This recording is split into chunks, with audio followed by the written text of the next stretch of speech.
تو آج ہم جو عرف عام ہے اس نوع شعر کا یعنی مذہبی شاعری، میں نہیں کہہ رہا کہ یہ مذہبی شاعر ہیں میری نظر تو، لیکن آج ہم اسی دائرے میں رہیں گے جو حمد نعت اور منقبت کا دائرہ ہے ان کی شاعری میں۔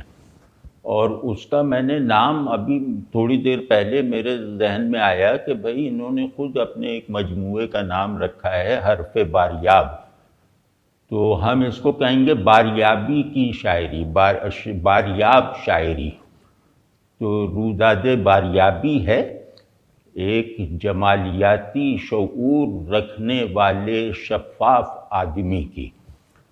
تو اس میں مطلب ابھی ہم کھولیں گے کہ اس بات کا کیا مطلب ہوتا ہے۔ تو انہوں نے اپنی ناظر جمال آنکھوں کو کبھی بند نہیں ہونے دیا، انہوں نے اپنے طالب دید قلب کو کبھی غافل نہیں ہونے دیا۔ یہ تو ہوا کہ کہیں کہیں جو ہے وہ طلب دید کی تکمیل ایک سراب کے پیچھے دوڑ کر ہوئی ہو، لیکن یہ کہ وہ طلب دید اپنی ماہیت میں جن لوگوں کو دیکھنے سے، جن چیزوں کو دیکھنے سے پوری ہو سکتی تھی، وہ لوگ، وہ چیزیں انہیں بہت جلد میسر آ گئیں، اور انہوں نے یعنی جمال کہتے ہیں آداب دید کی تدبیروں کے مجموعے کو۔ تو انہوں نے جمالیاتی جو جوہر ہوتا ہے کہ آداب دید تقدس کے ساتھ، تعظیم کے ساتھ اور عاجزانہ محبت کے ساتھ اور خود سپردگی، یعنی کہ بالکل آنکھ بند کر کے جو خود سپردگی کے ساتھ، یہ وہ باتیں ہیں جو مثال طور پہ ہم ولیم بلیک کے لیے بھی کہہ سکتے ہیں، یعنی بڑے بڑے شاعروں کے لیے یہ بات کہی جا سکتی ہے کہ ان کی آنکھیں دل کی کارندہ بنی رہیں اور دل نے کبھی لکھنا نہیں چھوڑا۔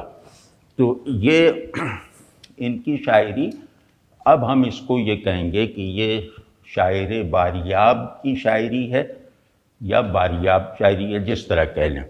باریابی کا مطلب ہوتا ہے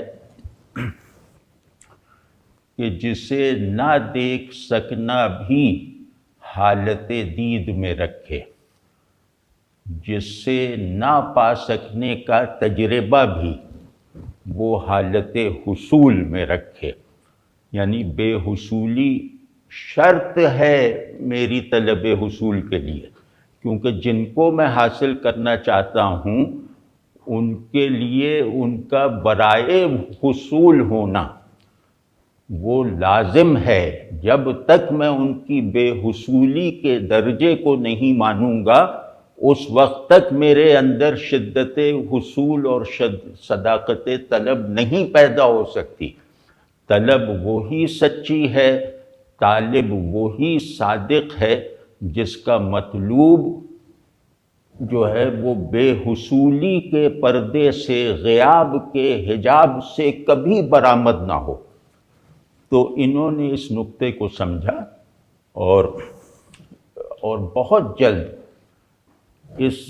اپنے اس کمال طبیعت کو، اپنے اس کمال روحانی کو بہت جلد صحیح رخ پر موڑ دیا۔ اور تو ان کی ساری مذہبی شاعری اپنے صحیح مطلوب تک رجوع کرنے کی شاعری ہے، اور اپنے صحیح مطلوب کی بے حصولی کی شان کو ملحوظ رکھتے ہوئے اس کے حصول میں رہنے کی سوانح ہے۔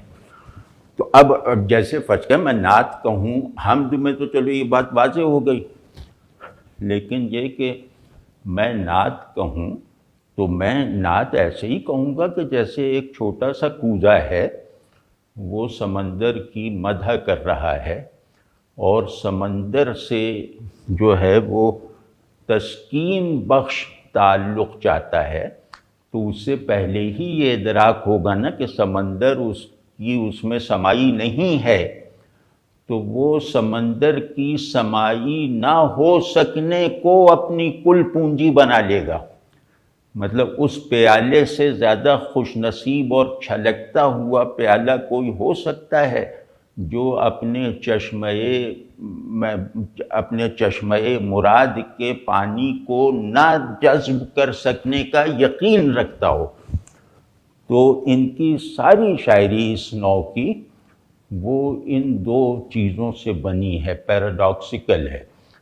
اب اس میں جیسے اس کی دو قسمیں ہیں، لیکن میں ان کا ایک وصف ضرور بیان کرنا چاہوں گا جو آج کی صورتحال میں ناپید ہے شعراء کے یہاں بھی، اور مذہبی لوگوں کے مکالمے میں اور مذہبی اظہار کی تمام قسموں میں۔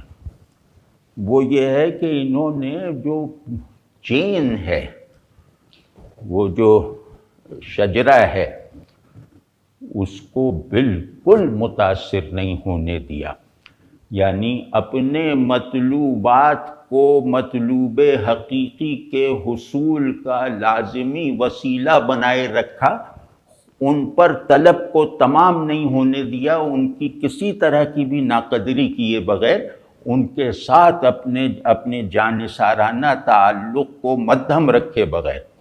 یہ میں مطلب اب بہت سی باتیں نہیں کہی جا سکتی، اب حالات جو ہیں نا وہ مطلب درندوں کی منطق ہے اور انہی کے احوال و جذبات ہیں جو معیاری مان لیے گئے ہیں۔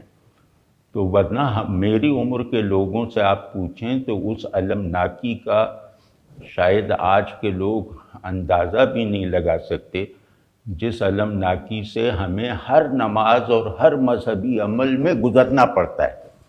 اور وہ المناکی یہ ہے کہ ہم نے رسول اللہ صلی اللہ علیہ وسلم کی میراث میں جو درجہ بندی تھی، جو تنوع تھا اور جس اختلاف کا رحمت پر منتج ہونا یقینی تھا، اور جہاں ہر تنوع، ہر اختلاف وہ ایک وحدت کے دائرے کو تقویت پہنچاتا تھا، جہاں ہر مسلک اپنے سے بلند ہونے کی ایک لازمی قوت اور مزاج رکھتا تھا، وہ ہم نے غارت کر دی۔ اب مطلب یہ کہ اب فرض کیا کہ حالات ایسے ہو گئے، واقعات ایسے ہوئے کہ ایک اچھے آدمی کو جو ہے وہ تشیع پہ مارا جا رہا ہے، تو اب ظاہر ہے وہ تشیع کو اختیار کرے گا، کیونکہ اب حمیت کا مسئلہ ہے۔ تو یہ مسئلہ پہلے تھوڑی تھا، مطلب ہماری نوجوانی میں بھی کسی کا شیعہ یا سنی یا فلاں ہونا بہت یاد نہیں رہتا تھا، دوستوں کو بھی وہ موقع بموقع یاد آ جاتا تھا، لیکن کبھی ہمیں تو معلوم بھی نہیں کہ ان کا اس وقت مشرب کیا ہے۔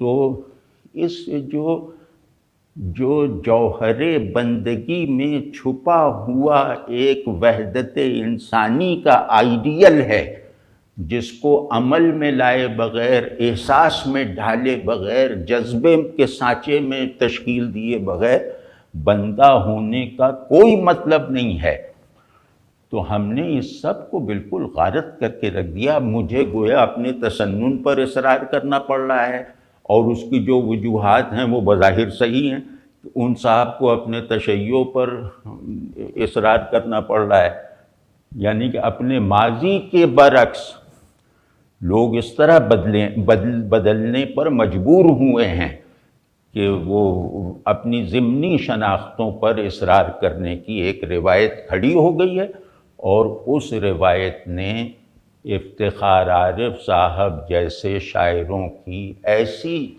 پرحضور پرسرور شاعری کو جو ہے وہ بالکل جیسے دونوں کے لیے اجنبی ہے۔ تو کیونکہ ان کا تخیل، ان کا طرز احساس اور ان کے اندر جو طالب اور مطلوب کے انٹریکشن پر رہنے والا مزاج ہے، کلی مزاج، وہ خدا اساس ہے۔ اب نہ اللہ اس مسلک میں رہ گیا ہے، نہ اس مسلک میں رہ گیا ہے، بس اب اپنے اپنے بنائے ہوئے ہیں۔ تو اب ان کا کیونکہ مجھے معلوم ہے، تو اب اب جو ہے مذہبی شاعری ہو رہی ہے، روحانی اور حضوری رکھنے والی شاعری وغیرہ اب کہاں ہو رہی ہے ان کے علاوہ. تو اس میں کچھ باتیں میں عرض کرنا چاہتا ہوں، اور اس کے تاکہ ان کی شاعری کی قدر و قیمت کا پتہ چلے، مذہبی قدر و قیمت کا بھی پتہ چلے، مذہبی نہ ہونے کے باوجود مذہبیت کی جاری روایت ان سے جو فائدہ اٹھا سکتی ہے وہ پتہ چل جائے.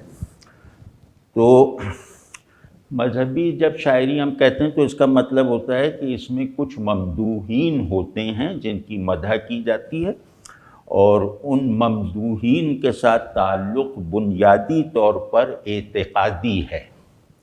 تو اس تعلق کا جو بھی اظہار ہوگا، اس محبت اور ارادت کا جو بھی اظہار ہوگا، وہ اظہار شاعرانہ محاسن رکھنے کے باوجود، شاعرانہ محاسن جب ہم کہتے ہیں تو اس میں مبالغہ شرط لازم ہے. شعر میں حسن مبالغے کے بغیر نہیں پیدا ہوتا، لیکن اب مبالغہ کہتے ہوئے جھجک ہوتی ہے کہ اس کو لوگ اب جھوٹ کے معنی میں سمجھتے ہیں. مبالغہ کا مطلب ہے شدت ابلاغ پیدا کر دینا. تو وہ عقیدے کے حدود کا پابند رہتا ہے، وہ اظہار مدح. تو یہی شاعری زیادہ تر ہوتی آئی ہے، اور آج کل تو صرف یہی ہو رہی ہے.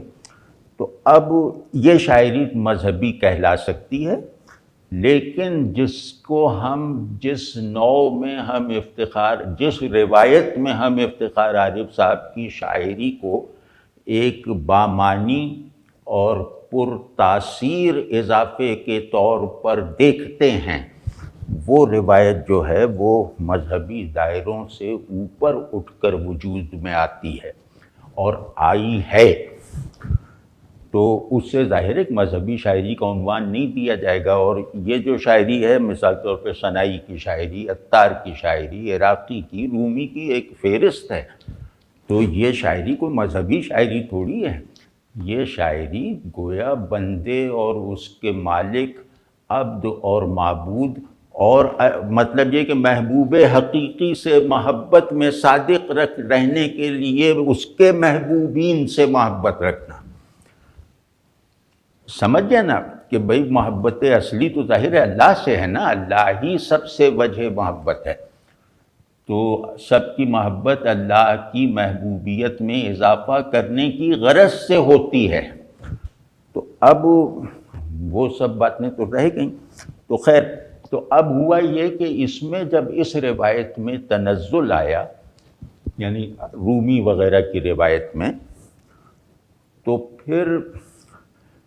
پھر بھی ایک قدم نیچے اترے. تو اس شاعری میں پہلے، یعنی تنزل کا پہلا مظہر جو تھا وہ یہ تھا کہ لوگوں نے اللہ کے محبوبوں کو منتخب کرنا شروع کر دیا، اور اس انتخاب میں آپس میں اختلافات بھی ہوئے. یہ بھی پازیٹو تھا، یہ بھی تعلق میں سچائی کا ثبوت تھا، کیونکہ ہم لوگ محدود نظر کے لوگ ہیں. تو ہمارا جو تعلق مع اللہ ہے وہ ہے کہ ہم اللہ کی نظر میں رہیں، اور جن سے وہ محبت کرتا ہے ہم ان کو نظر میں رکھیں. کہ ہمارا کام بس یہ ہے کہ ہم اللہ کی نظر میں رہنے کے لائق رہیں، اور پھر ہماری ذمہ داری یہ ہے، اس کے بغیر ہم اللہ کی نظر میں ہونا رہنا کوالیفائی نہیں کر سکتے، کہ ہم اس کے اعلانیہ محبوبین کو اپنی نظر میں رکھیں. اس کے سوا کوئی تعلق باللہ کا چینل نہیں ہے. تو اب اس میں یہ ہوتا ہے کہ میری نظر محدود ہے، میری یکسوئی نقطے کی طرح ہے، دائرے کی طرح نہیں ہو سکتی.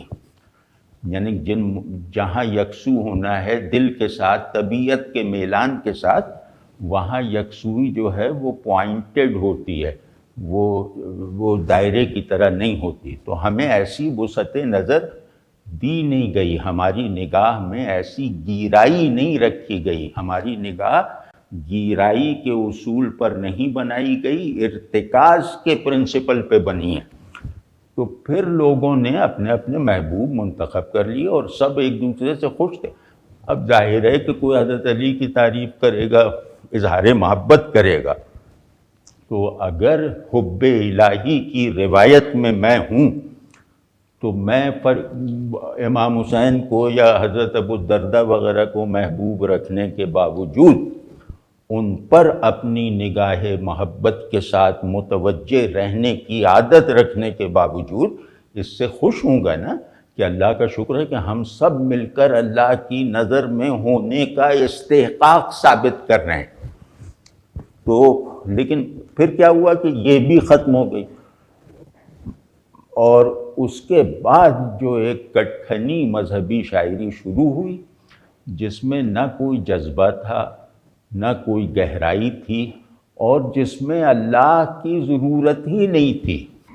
مطلب پھر ہم نے ایسے جذبات محبت پر اپنا مدار ایسے جذبات کو اپنا مدار بنا لیا کہ جو تعلق مع اللہ کی شرطوں سے کوئی نسبت ہی نہیں رکھتے تھے۔ وہ جذبات محبت اللہ کو محبوب بنانے کے لیے بنے ہی نہیں ہیں۔ تو ہم نے اس طرح کے جذبات محبت اور احساسات تولا کو وہ جو ہے اپنے اوپر غالب کر لیا، اور پھر ہمارا جو خط محبت ہے وہ بس ہمارے ہی بنائے ہوئے کسی محبوب پر تمام ہو جاتا ہے۔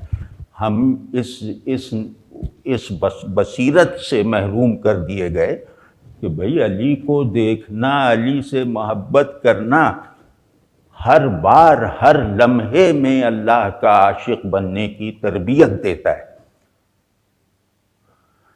رسول اللہ صلی اللہ علیہ وسلم پر مرنا اللہ کے ساتھ جینا سکھاتا ہے۔ تو یہ ہمیں اس بات کی کوئی اجازت نہیں، ہمارا کوئی سفر محبت کا ہو، خشیت کا ہو، سب کی منزل اللہ ہے اور سب کا ماخذ بھی اللہ، مرجع بھی اللہ۔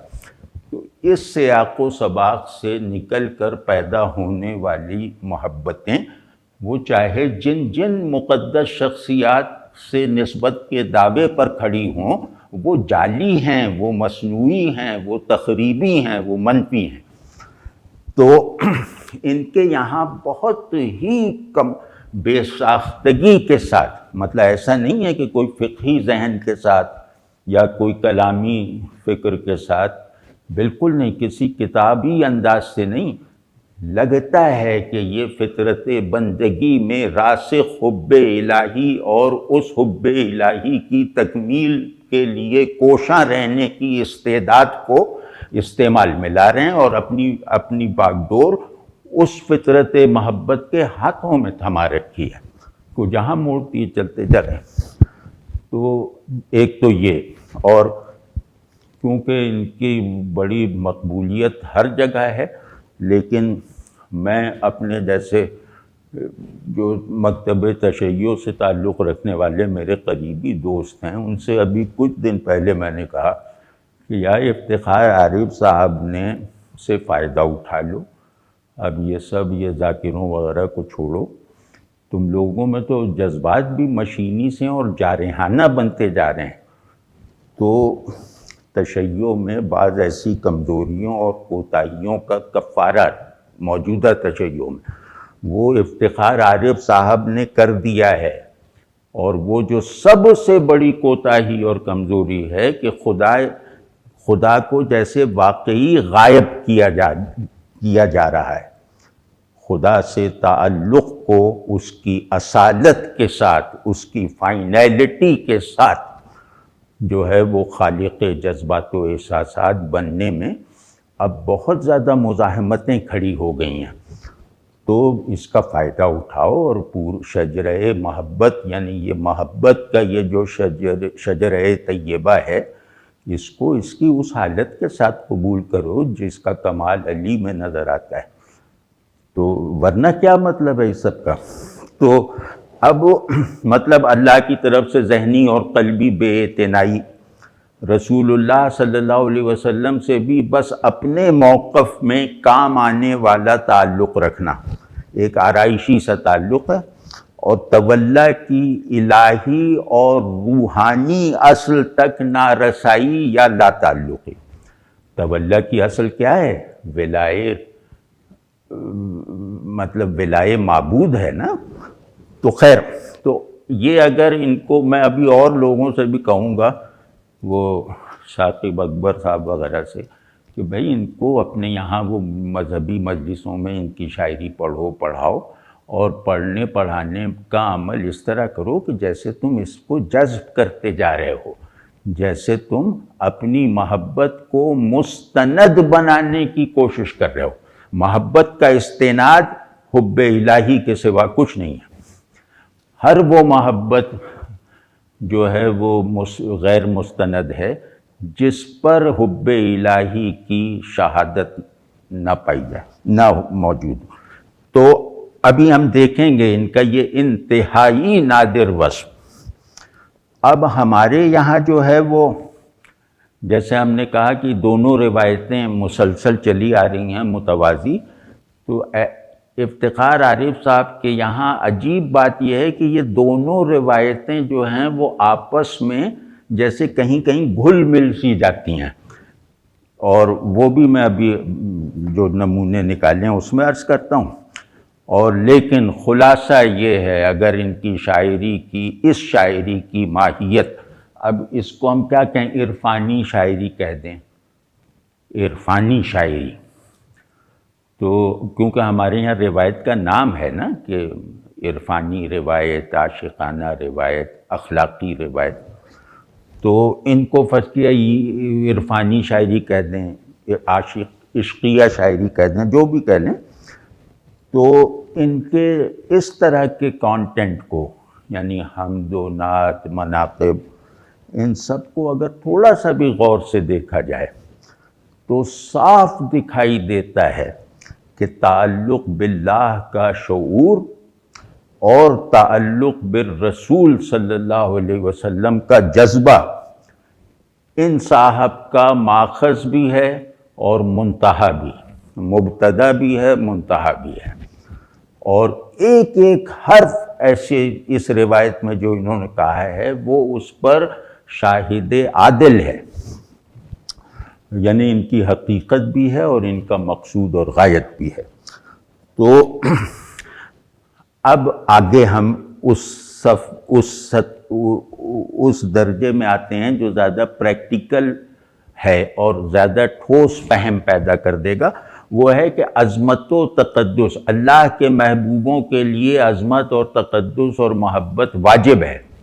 یہ تینوں چیزیں جو ہیں ان کے ساتھ واجب ہیں کہ ہم ان کی تعظیم کریں، ان کو بڑا مانیں، ان کو پاکیزہ مانیں، اور ان سے محبت کریں، اور ان کی ناراضگی سے ڈریں، ان کی خوشنودی پہ اترائیں. تو یہ جیسے ایک پورا فطری سا نظام ہے. تو ان کے یہاں عظمت و تقدس کے تمام شجر تعلق باللہ کے بیج سے پھوٹتے ہیں اور نسبت مع الرسول صلی اللہ علیہ وسلم کے چشمے سے نمو پاتے ہیں، سیراب ہوتے ہیں. یہ بہت زبردست وہ ہے، مطلب اللہ کے لیے درکار پیشن کو اللہ کے محبوبوں میں بھی صرف کرنا، یہ میری ذمہ داری بھی ہے، اور یہ اس پیشن کی فطری ساخت کا تقاضا بھی ہے، ورنہ وہ پیشن جھوٹا ہے.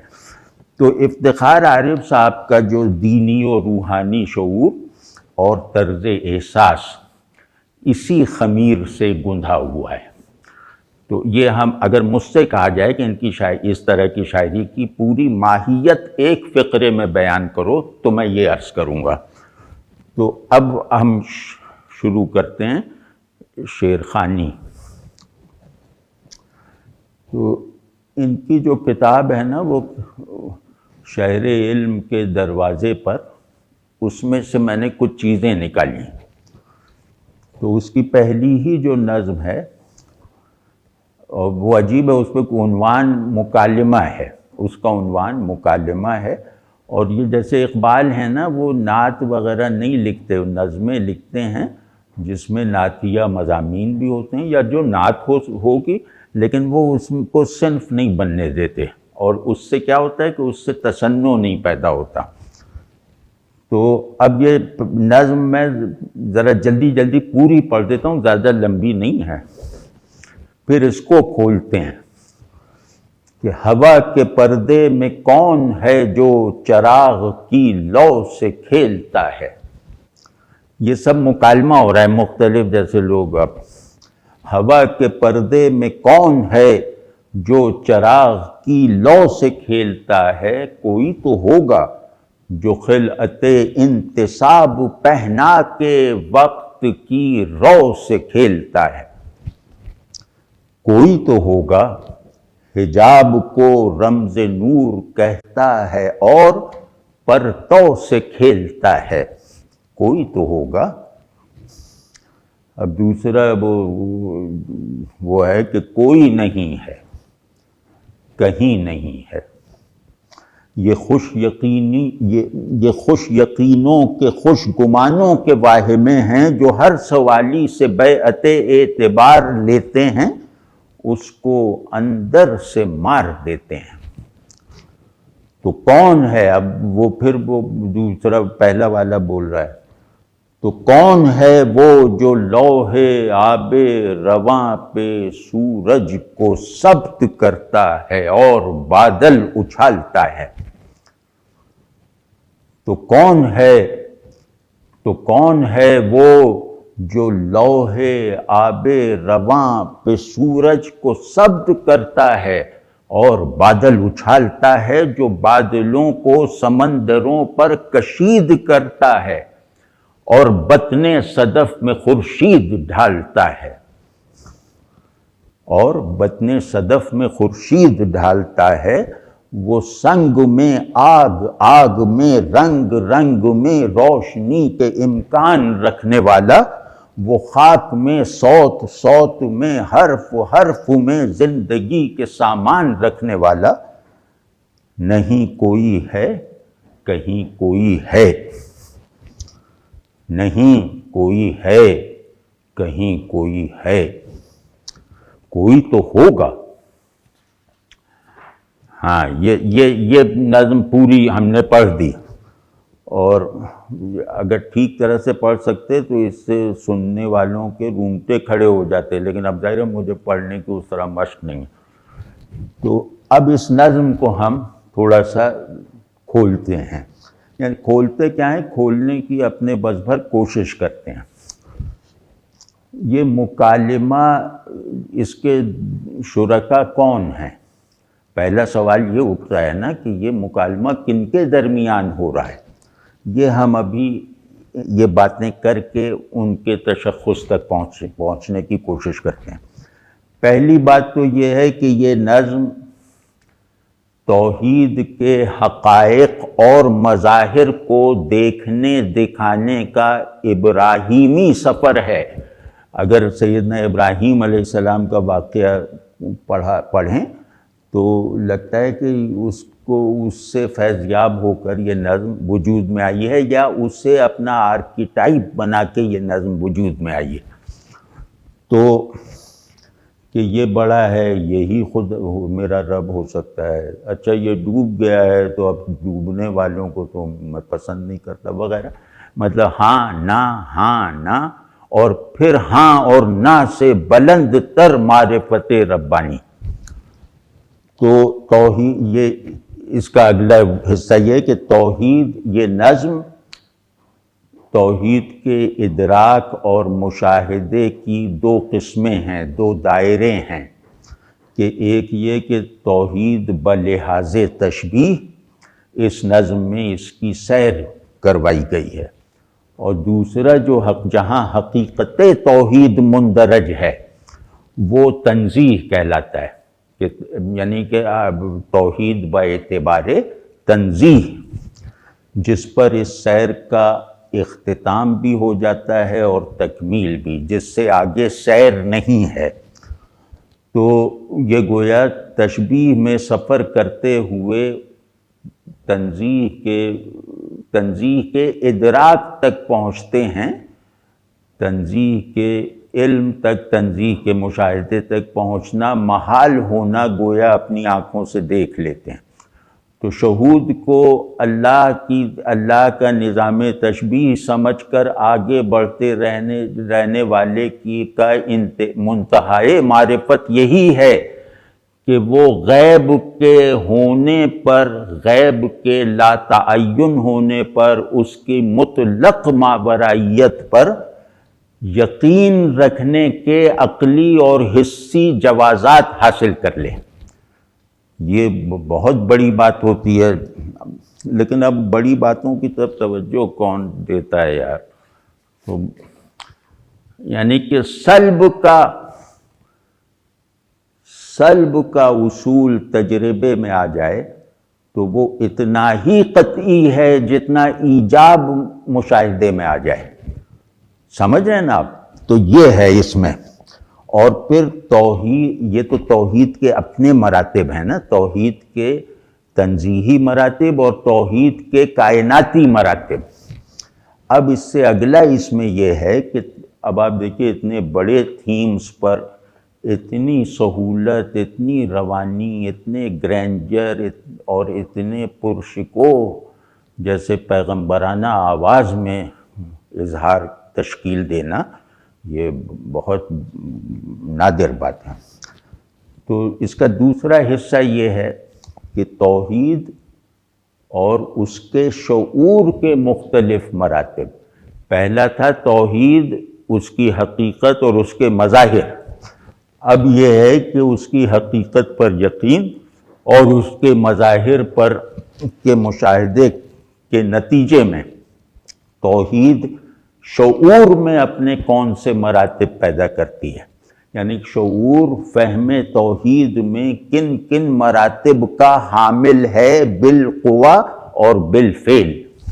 وہ بڑا دلچسپ میں نے نکالا ہے، مجھے دلچسپ لگا، اب دیکھیں اللہ جانے آپ کو لگتا ہے۔ پہلا مرتبہ ہے سوال، تو شعور میں اپنے موضوع سے مخاطب ہونے کا آغاز سوالیہ نشان سے ہوتا ہے۔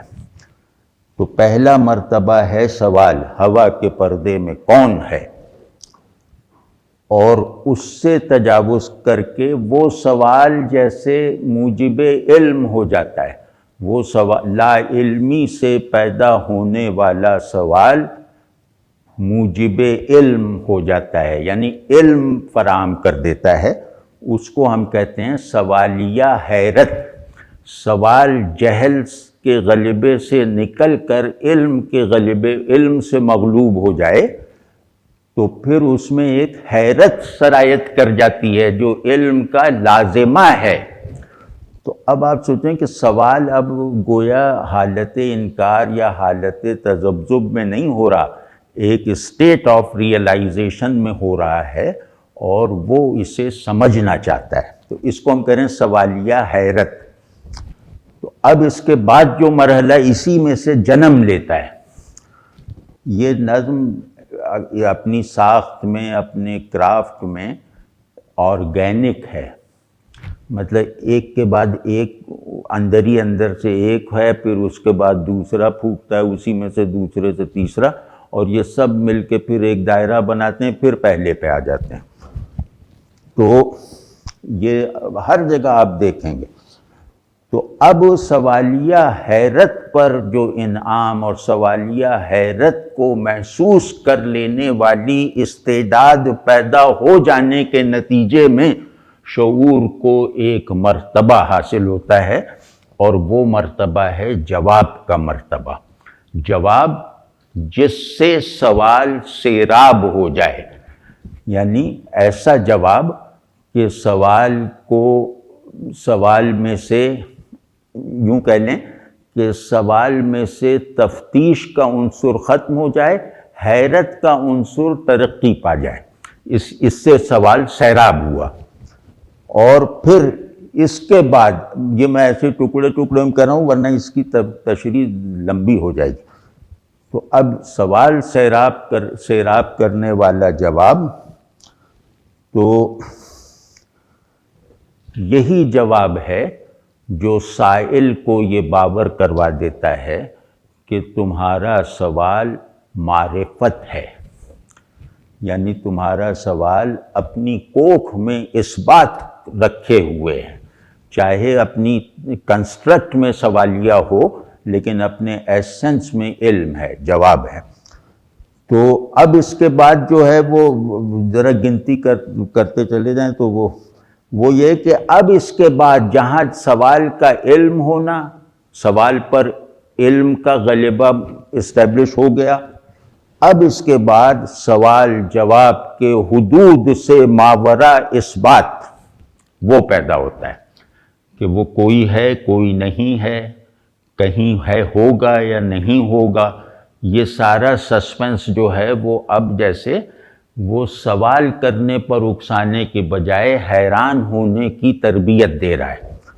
تو اب یہ اس بات ہے جو سوال اور جواب دونوں سے ماورا ہے۔ وہ پوچھنے والا پوچھ رہا ہے کہ ہے، تو اس کے اندر ہونے کا وہ تصور ہی نہیں ہے جس تصور کے ساتھ ہونے کے کچھ معنی ہیں۔ تو اور اسی طرح جو انکار کرنے والا ہے وہ جانتا ہی نہیں ہے کہ انکار کی لیمیٹیشنز کیا ہوتی ہیں، انکار کے دائرے میں کون سی چیزیں آ سکتی ہیں۔ تو اس بات کرنے والا یہ نہیں جانتا کہ اس بات کے دائرے میں کیا آ سکتا ہے اور کیا نہیں، اور اسی طرح انکار کا۔ تو یہ اس بات پیدا ہو جاتا ہے، یہ اس بات ایک کانشس ایسنس بن کے شعور کو اندر سے اجال دیتا ہے کہ جو خود نفی و اس بات کے جبری تلازم اور تضاد سے آزاد ہے۔ یہ اس بات محض ہے جو نفی کا اپوزٹ نہیں ہے، تو اس سے آزاد ہے۔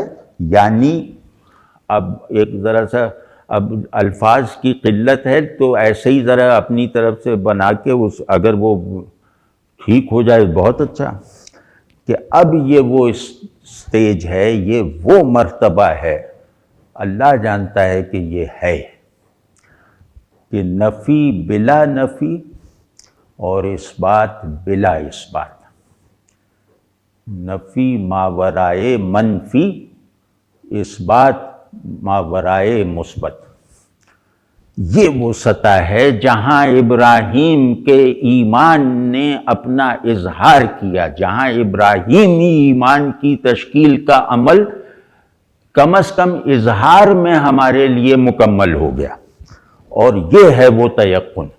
تیقن شبہ سے پاک ہونا ہے، اور ایمان جو ہے وہ علم کے حدود سے بلند ہو کر علم کے حدود پر اصرار کو جہل مرکب بنا دینے والی قوت ہے۔ تو اب شعور اس میں آ گیا کہ جہاں خدا کے ہونے پر سوال بھی نامکمل ہے اور خدا کے ہونے پر جواب بھی ناقص ہے، یہ معرفت ہے۔ اب اس میں جیسے ہم دیکھتے ہیں، یہ بھائی میں نے بہت غور سے آج ہی ابھی تھوڑی دیر پہلے یہ نکات اس میں سے نکالے ہیں۔ یہ ایسا نہیں ہے کہ یہ کوئی کھوٹیاں بنا دی ہیں جس پہ ان کے مصروں کو ٹانگا جائے، اس میں سے ڈیرائیو کیا ہے، نکالا ہے۔ تو ہوا کے پردے،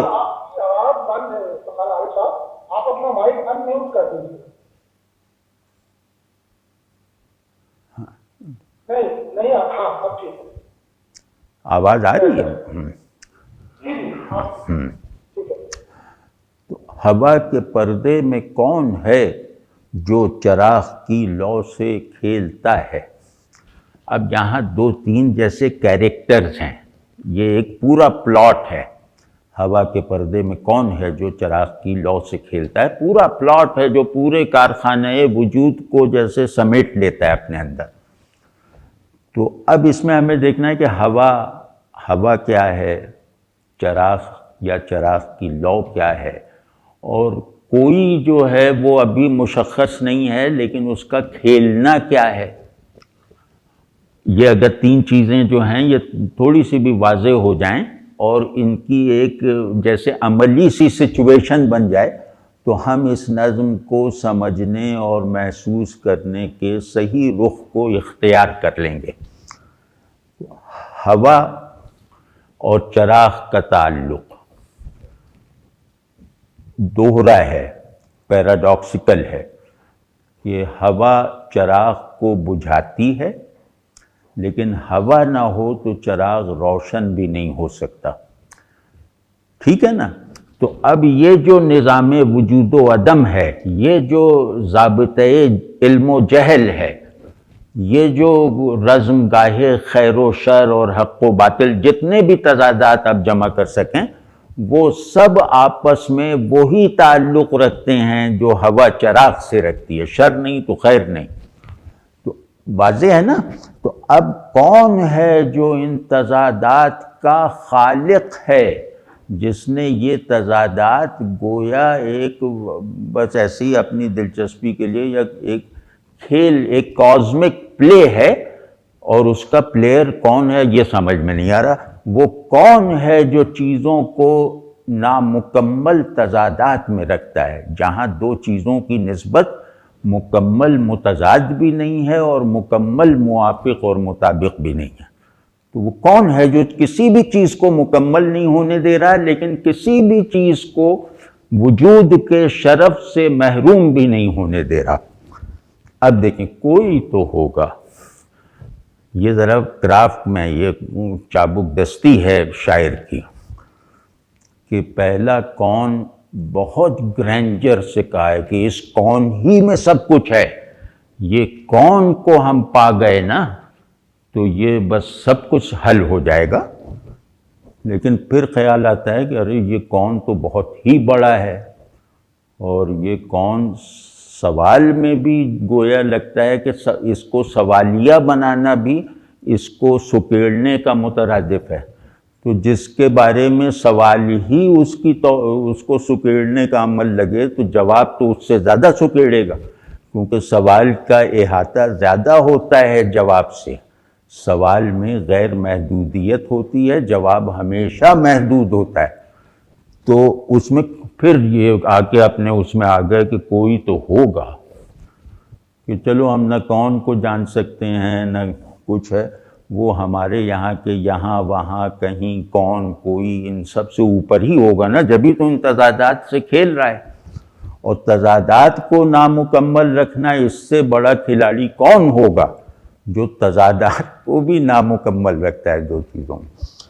تو کوئی تو ہوگا۔ اب اس میں اپنی عاجزی ہے کہ چل کوئی ہوگا، پتہ نہیں کون، جو اب اگلا اسٹیپ لیتے ہیں کہ یہ کوئی تو ہوگا کا جو عاجزانہ استفسار ہے، یہ چلو پورا ہو جائے۔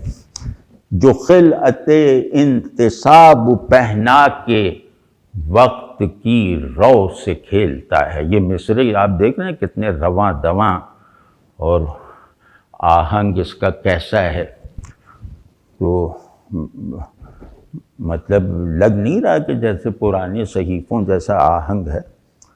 تو جو خلعت انتصاب پہنا کے وقت کی رو سے کھیلتا ہے۔ اب وہ کل نظام یعنی نظام وجود کے کل یعنی شعور اور وجود کے اس سے اب تھوڑا سا نزول کر کے یہ کہہ رہے ہیں اچھا چلو اب یہ تو سوال بھی ایسا ہے جو ہم سوال کرنے والا بھی نہیں جانتا کہ کیا پوچھ رہا ہے، تو اب کم از کم سوال کرنے والا یہ جان کر رہا ہے کہ میں کیا پوچھ رہا ہوں۔ وہ یہ ہے کہ جو وقت کو اپنے سے نسبت دے کر، جو اپنے کو وقت کی پہچان اور شناخت بنا کر، اب یہ سب جنہوں نے مذہبی علوم پڑھے ہیں وہ ان کا ذہن چلا جائے گا کہ لا تصب الدہر وغیرہ، تو جس نے وقت کو اپنی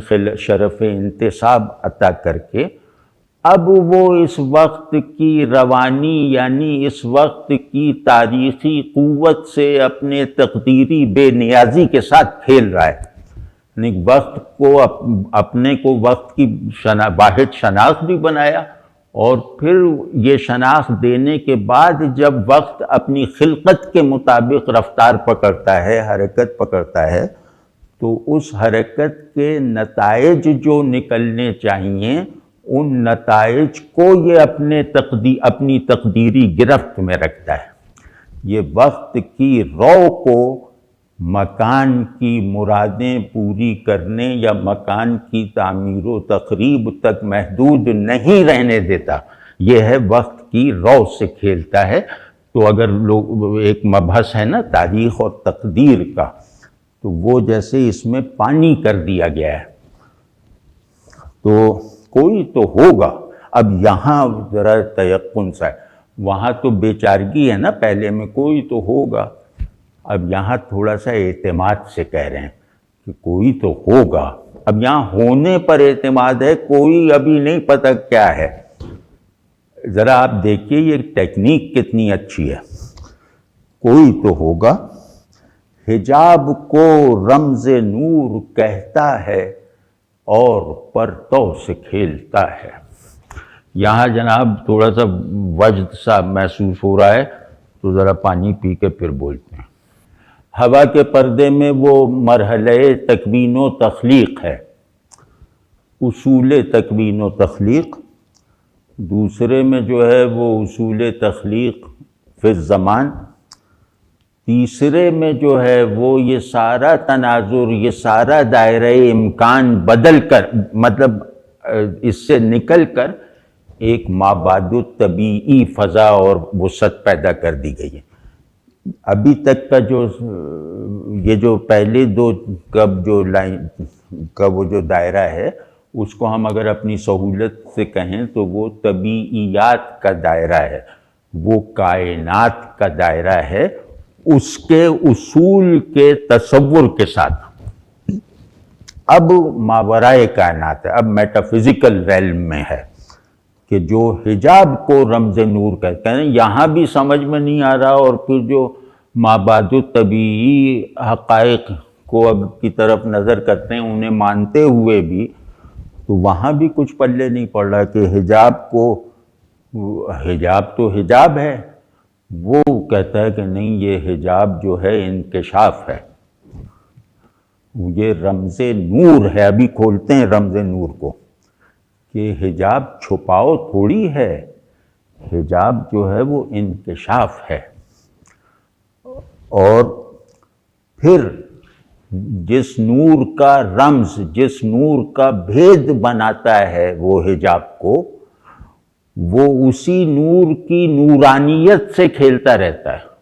اب جو عجیب سا ہے نا، آپ دیکھیے پرتو بھی نور کا، نور کے اظہار کو پرتو کہتے ہیں، تو یعنی نور اگر اظہار پر آمادہ نہ ہو تو وہ نور الہی ہے، ورنہ نور اپنے اظہار میں یا اپنے اس اظہار میں جو ادراک میں آ سکے اسے پرتو کہتے ہیں، روشنی، چمک یا نورانی سایہ سا۔ تو یہ وہ کون ہے جو ہم جب اوپر دیکھتے ہیں تو وہاں وہ کچھ دکھائی نہیں دیتا، اور پھر ہم سے کہا جاتا ہے جو دکھائی نہیں دیتا اس کے بنو، اس کو مانو۔ تو اب ہم جب یہ اشکال اپنا پیش کرتے ہیں کہ جناب کس کو مانیں، کس کے بنیں، تو وہ کہتا ہے کہ تم ابھی نہیں، ابھی تمہیں بہت کچھ سیکھنا ہے، تو ابھی تم تو خود ہی اپنے اندر کی بناوٹ میں ناقص رہ گئے ہو۔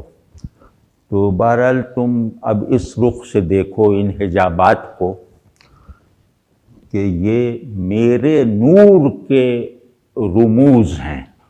رمز یہاں بہت بامانی اور کلاسیکی معنی میں ہے، بہت وہ جو ایسے تکے کی بات نہیں ہے کہ رمز کا مطلب کوئی بھید، اور یہ بہت رمز کہتے ہیں جس کی صورت نظر آئے حقیقت غائب ہو،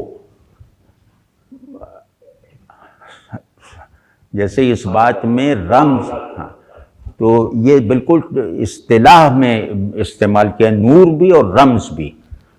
تو رمز میں غیب کل ہے، اور اس غیب کے کل ہونے کا جو اظہار ہے وہ جزوی ہے۔ سمجھے نا، پھر سے کہہ رہا ہوں کہ غیب جب خود کا ماورائے شہود ہونا باور کروا دے تو اس کو رمز کہتے ہیں، یعنی اس باور کروانے والی صورت کو رمز کہتے ہیں۔ تو یہ نور کو وہ رمز یا یوں کہہ لیں کہ نور کا رمز، نور جو دکھائی دیتا ہے، نور میں دکھائی دینا لازمی ہے، تو جو دکھائی دیتا ہے وہ اصل میں نہ دکھائی دینے کو قابل تسلیم بنانے کے لیے ہے۔ اس بات کو سمجھیں، یہ ہماری حفاظت کرے گی اب جو زمانہ آ رہا ہے، کہ ہر دکھائی دینا نہ دکھائی دینے کو بامانی بناتا ہے۔ ہر شہود مشاہدے والی چیزیں، ہر شہود اس وقت تک قابل شعور نہیں ہے جب تک وہ غیب کے ایک نئے زاویے کو مجھ پر منکشف نہ کرے۔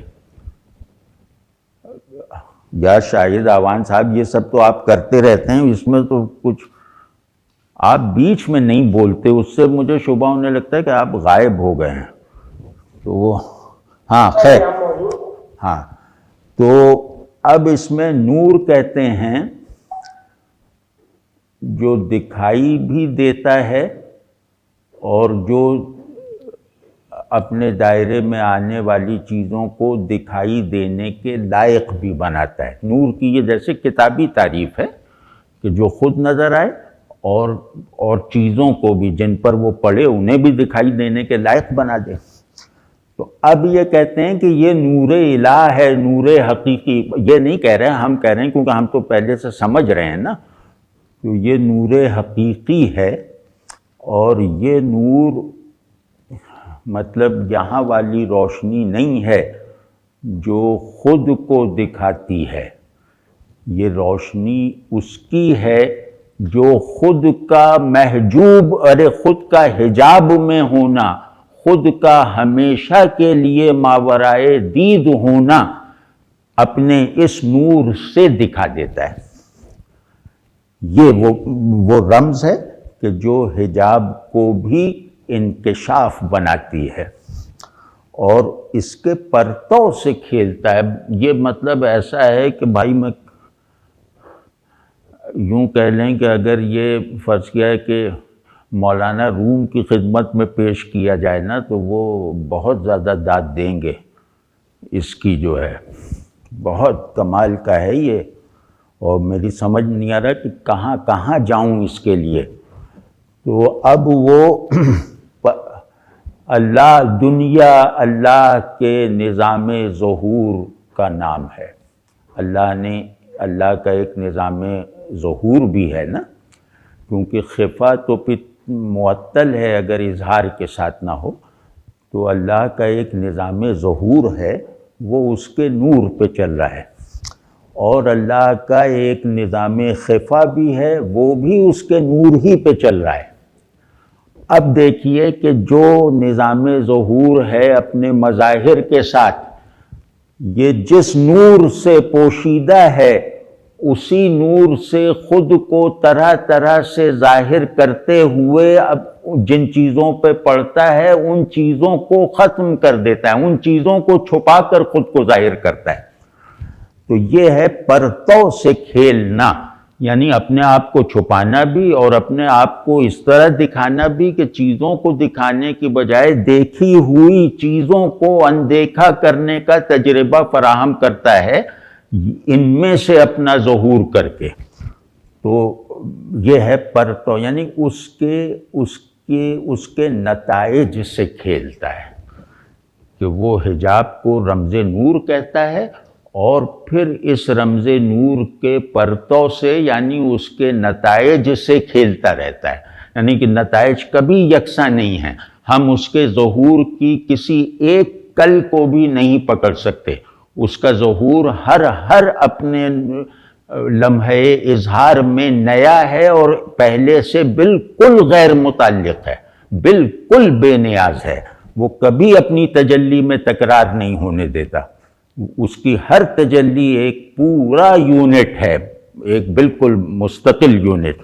تو ان معنوں میں اگر آپ پرتوں کو تجلی کے لفظ سے بدل دیں، یعنی صوفیانہ فہم پیدا کرنے کے لیے، تو اب آپ دیکھیے کہ وہ کہتا ہے لا تکرار فی التجلی، مطلب اس کے بارے میں یہ ہے کہ اس کی تجلی میں یعنی اس کے ڈسکلوجر میں، اس کے اظہار کے کسی بھی یونٹ میں نہ یکسانی ہے اور نہ ایک دوسرے پر انحصار کی کیفیت ہے۔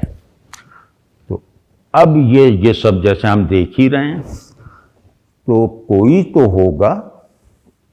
اب یہاں کوئی جو ہے نا وہ تھوڑا تھوڑا ابھرنے لگا ہے، ہوگا تک ہم پہنچے نا، اب ہے کہ کوئی تھوڑا تھوڑا ابھرنے لگا ہے، اس کے کیریکٹرسٹکس جیسے بننے سے لگے ہیں۔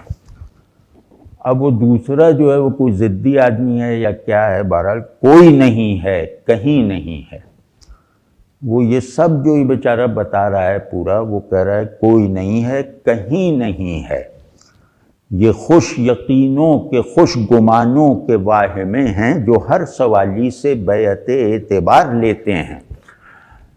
اب یہاں خوش یقینی یہ نیا فریز ہے، جو روزمرہ ہے وہ تو خوش گمانی ہے نا، خوش یقینی تو ہم لوگ نہیں جانتے، ہم نے نہیں پڑھا۔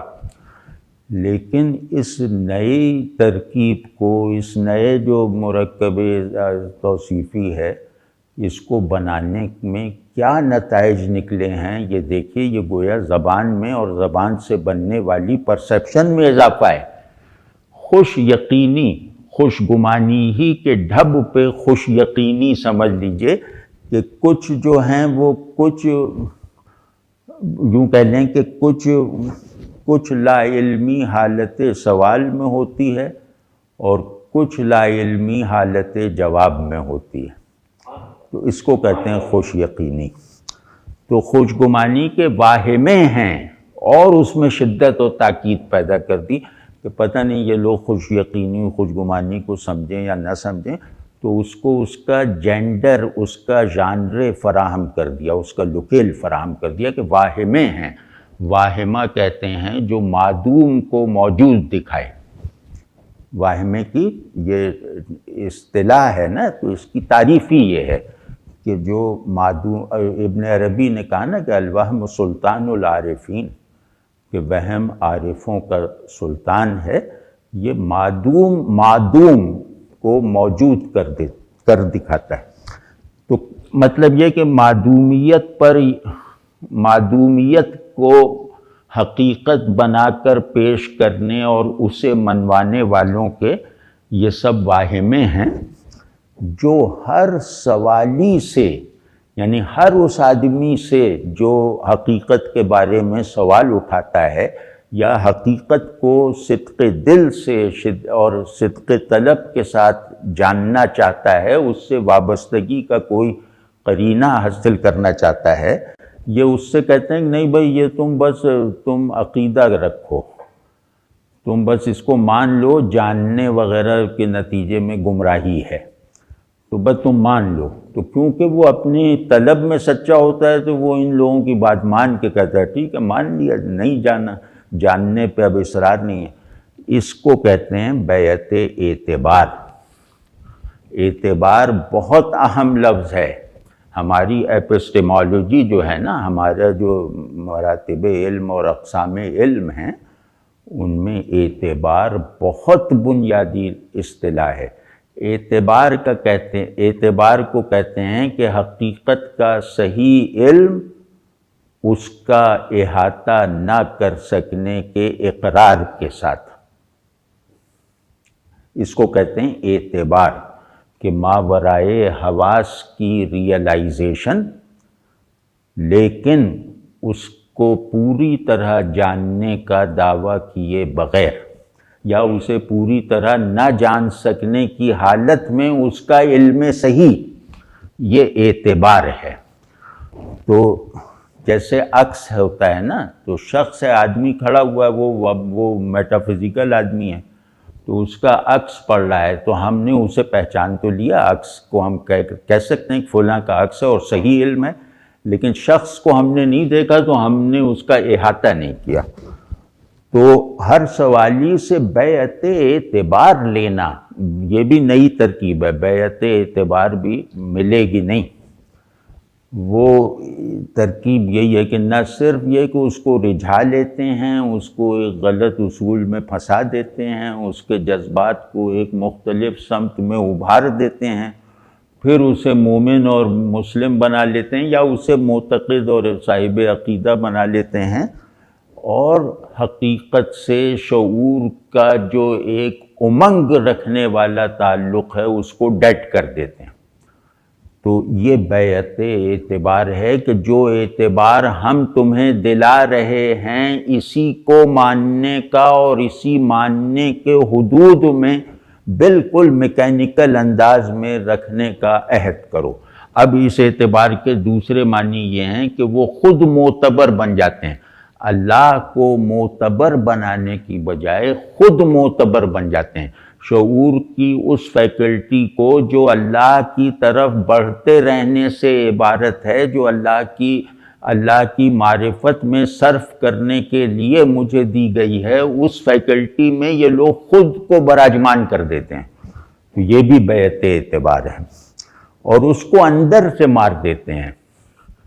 تو یہ جو دوسری بات میں نے اعتبار کا جو دوسرا پہلو عرض کیا، تو اس کی رعایت سے یہ ہے کہ اس کو اندر سے مار دیتے ہیں، یعنی اس کے اندر ایک لا مکانی لا زمانی ماورائے ظہور حقیقت کا ایک تشخص جو ہے وہ گویا قابل حصول تھا جن صلاحیتوں اور جن شعور کی جن پرتوں کے لیے، یہ ان پرتوں ہی کو کل کر دیتے ہیں۔ یعنی یہ شعور کی حقیقت اور حق سے مناسبت کے تمام امکانات اور تمام استعدادات کو فنا کر دیتے ہیں۔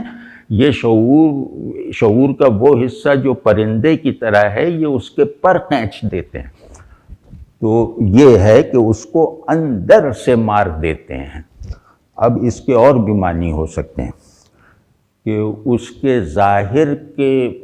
ظاہر کے نمو پانے کے بہت سے چینلز اس پہ کھل جاتے ہیں۔ ظاہر ہے کہ وہ ایک تذبذب سے نکل گیا، ایک سوال کی تکلیف سے نکل گیا، تو ایک راحت میں چلا گیا، کچھ اس پہ نئے وینیوز کھل گئے، تو وہ ظاہر میں تو اسے کچھ نہیں ہوتا، لیکن اس کا اندر جو ہے وہ کل ہو جاتا ہے، ہلاک ہو جاتا ہے۔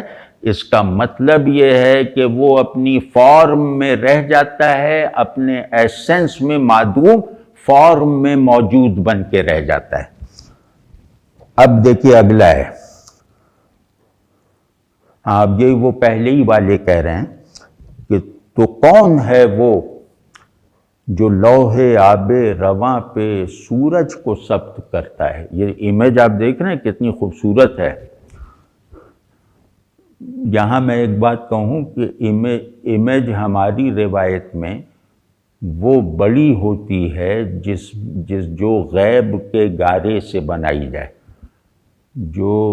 جس میں رنگ شہود کے ہوں، برش غیب کا ہو، تو یہ اس طرح کا ہے۔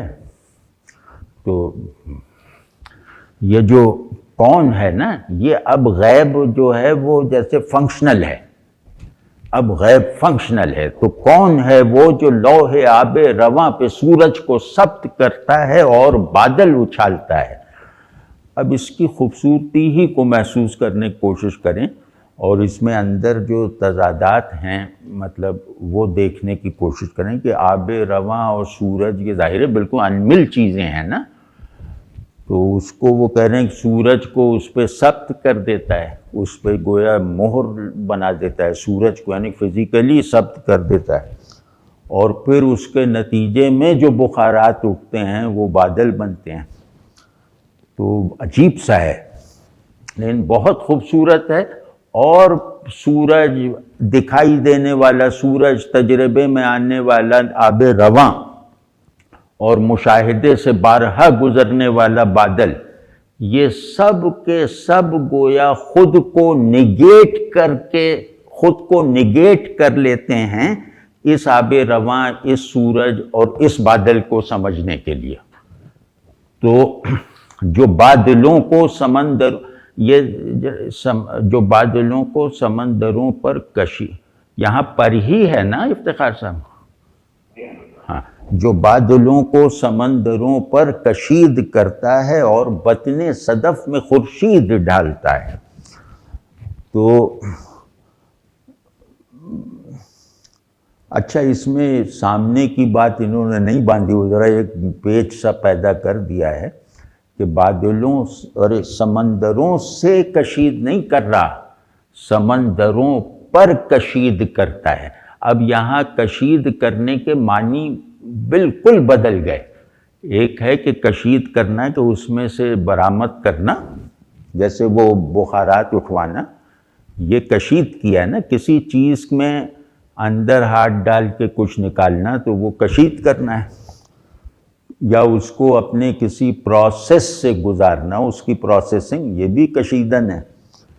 اور ایک ہے کہ وہ بادلوں کو سمندروں پر سائبان کی طرح تان دیتا ہے، یعنی بادلوں کو کھینچ کر سمندروں کا سائبان بنا دیتا ہے. میں یہ سمجھا ہوں، اور یہ سمجھنے میں خوبصورتی بھی بہت ہے نا کہ پھر وہ بادل سمندر کا بچہ نہیں ہے، سمندر کا سرپرست ہے.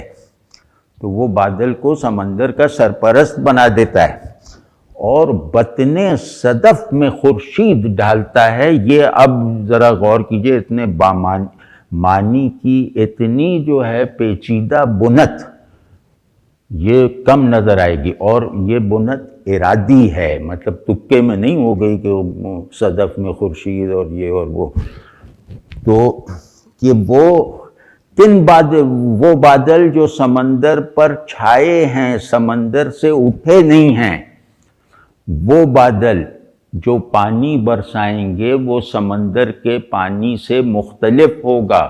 وہ ایک غیبی بوند ہوگی، وہ سمندر کے پانی سے زیادہ کامل پانی ہوگا، جس کی ایک بوند سمندر اور اس کی ساری بضاعت سے زیادہ ہوگی.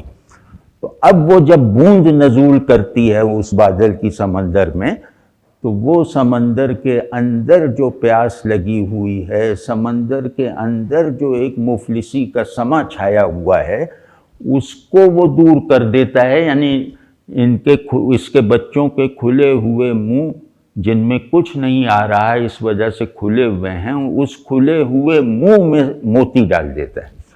یعنی سمندر کو اس کا ایسنس فراہم کر دیتا ہے. موتی سمندر کا خلاصہ ہے نا. تو دیکھیے کتنا خوبصورت ہے. تو بطن صدف میں خورشید ڈھالتا ہے. اب پہلے مصرے کا سورج اور دوسرے مصرے کا خورشید، یہ آبجیکٹ ایک ہے، نام دو ہونے سے ان کا ایک آبجیکٹ ہونا مشتبہ ہو جاتا ہے. مطلب یہ کہ یہ وہ والا سورج کچھ اور ہے، یہ والا خورشید کچھ اور ہے. وہ سورج جو ہے وہ سورج کا عامیانہ اسم ہے، اور یہ خورشید جو ہے یہ اس کا ایک مرتبہ رکھنے والا لقب ہے، خورشید. تو مطلب کئی طرحوں سے اس کو جیسے ہم اس سے لطف اندوز ہو سکتے ہیں. تو سورج چھوٹا ہے جو وہ ثبت کر دیا ظاہر ہے، اور یہ خورشید جو ہے یہ بڑا ہے، اور بڑا ہو کر یہ صدف میں اپنا صدف میں مقیم ہو کر صدف کو اپنا حامل اور اپنا افق بناتا ہے. تو وہ سنگ میں اب یہ سب دیکھ رہے ہیں نا، کوئی یا کون جو پہلے تھے اب یہ جیسے زیادہ زیادہ سامنے آتے جا رہے ہیں. اب ہوگا اور ہونے کا سوال الگ رہ گیا. وہ سنگ میں آگ، آگ میں رنگ، رنگ میں روشنی کے امکان رکھنے والا. یہاں امکان کا مطلب ہے صلاحیت، استعداد رکھنے والا. تو وہ پتھر میں آگ بننے کی قوت رکھنے والا، آگ میں رنگ پکڑنے کی، آگ میں رنگین ہونے کی صلاحیت رکھنے والا، اور رنگ میں روشنی بننے کی استعداد رکھنے والا. یعنی ان سب کے اندر اپنے سے اوپر اٹھتے رہنے کی قوت پیدا کرنے والا. ٹھیک ہے نا، سنگ اپنے سے اوپر اٹھا، آگ بنا، آگ اپنے سے اوپر اٹھی، رنگ، مطلب اپنے آپ کو چھوڑتے رہنے والا، اپنی بیسک اپنے اسم میں رہتے ہوئے، ایک ہی اسم کا مسمى رہتے ہوئے اپنی قلب ماہیت کرتے رہنے والا۔ تو یہ تو ممکن ہی نہیں ہے نا کہ آدمی ایک اسم کا مسمى ہو اور پھر دوسرے اسما میں بھی دخل رکھتا ہو، دوسرے اسما کو بھی اپنی آئیڈینٹی بناتا رہتا ہو۔ تو یہ وہ کوئی ہے جو یہ سب کرتا ہے نا، ان چیزوں میں یہ صلاحیت رکھتا ہے، یعنی چیزوں میں خود مغایرت کا جو ہے نا وصف پیدا کرتا ہے۔ تو وہ خاک میں صوت، اب پہلے میں فزیکل علامتیں ہیں، مطلب جو دکھائی دیتی ہیں، اور جو آدمی ہوگا وہ سنے گا، ظاہر ہے پتھر سے آگ نکلتی ہے، آگ میں رنگ ہوتا ہے، اور آگ رنگین ہوتے ہوئے بھی روشنی پھیلاتی ہے۔ تو یہ تو جیسے مشاہدے میں اسے ذرا مطمئن کر دیا، اب اندر کے نظام کو بتا رہے ہیں کہ وہ خاک میں صوت، صوت میں حرف، حرف میں زندگی کے سامان رکھنے والا، یعنی وہ ظاہر وجود کے اندر ایک ٹرانسینڈنس کی ویو چلائے رکھنے والا، اور وہ باطن وجود میں جو ہے وہ شعور کی تشکیل کے تمام اسباب فراہم کرنے والا۔ پہلا ہے وجود، دوسرا ہے شعور۔ تو نہیں کوئی ہے، اب یہاں نہیں میں بہت تاکید ہے، جیسے تیقن ہے کہ نہیں کوئی ہے، کہیں کوئی ہے، یہاں کہیں بھی بامانی ہو گیا جو پہلے مدھم سا تھا، کوئی بھی واضح ہو گیا، اور ہے ہونا بھی جیسے ایک ججمنٹ بن کے آ گیا۔ کوئی تو ہوگا، یعنی اس میں آپ ہی محذوف سمجھیں، تو کوئی تو ہوگا ہی۔ تو اب یہ سب چیزیں جیسے ایک دائرہ تیقن میں آتی جا رہی ہیں، ایک فریق مکالمہ کے لیے نہیں، ایک فریق، یہاں نظم ختم ہو گئی ہے۔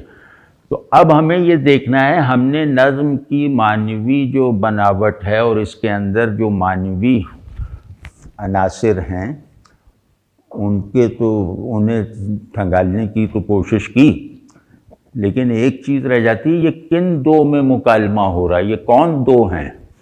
ایک انکار کر رہا ہے، دوسرا اقرار کر رہا ہے، اور انکار کرنے والا پھر جیسے پسپا ہو جاتا ہے، وہ پھر اس کا جواب نہیں دیتا۔ تو یہ کون ہیں یہ دو؟ یہ دونوں، جیسے ہم سمجھیں کہ یہ دونوں ایک ہیں، یہ ایک کے دو ہیں۔ تو ایک کے دو ہونے کا جیسا بامانی اظہار سیدنا ابراہیم علیہ السلام کے یہاں ہوا ہے، وہ یہ نظم کی بناوٹ کا جیسے وہ سبب ہے۔ یہ دو جو ہیں وہ وہی ہیں، ایک ابراہیم ہے، وہ ہے جو کہتا ہے یہ بڑا ہے، یہ میرا رب ہے، اور جو کہتا ہے مجھے تو اطمینان دلا دیجئے، یقین تو ہے کہ آپ مردوں کو زندہ کر دیتے ہیں، لیکن ذرا سا اطمینان بھی دلا دیجئے۔ اور دوسرا وہ ہے جو اطمینان میں پہلے سے ہے، اور اس کو جو ہے وہ اپنے خلیل ہونے کے ثبوت کے طور پر مانگ رہا ہے کہ اب آپ نے خلیل بھی بنایا ہے اور ہم سے کچھ راز بھی آپ چھپا رہے ہیں۔ تو وہ گویا اپنے مرتبہ خلت کو پوری طرح ویریفائی کرنا ہے۔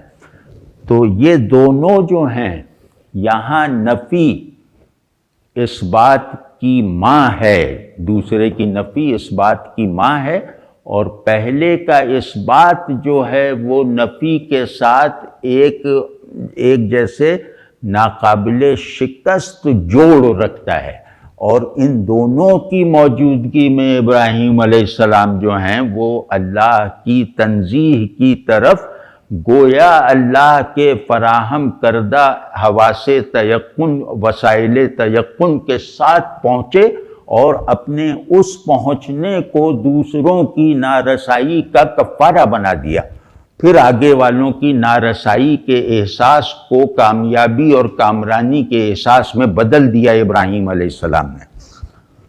تو یہ نظم ہے، اور میں تو اس کو ایسے ہی کہتا ہوں کہ حضرت ابراہیم علیہ السلام کا سفر ہے وہ توحید کا۔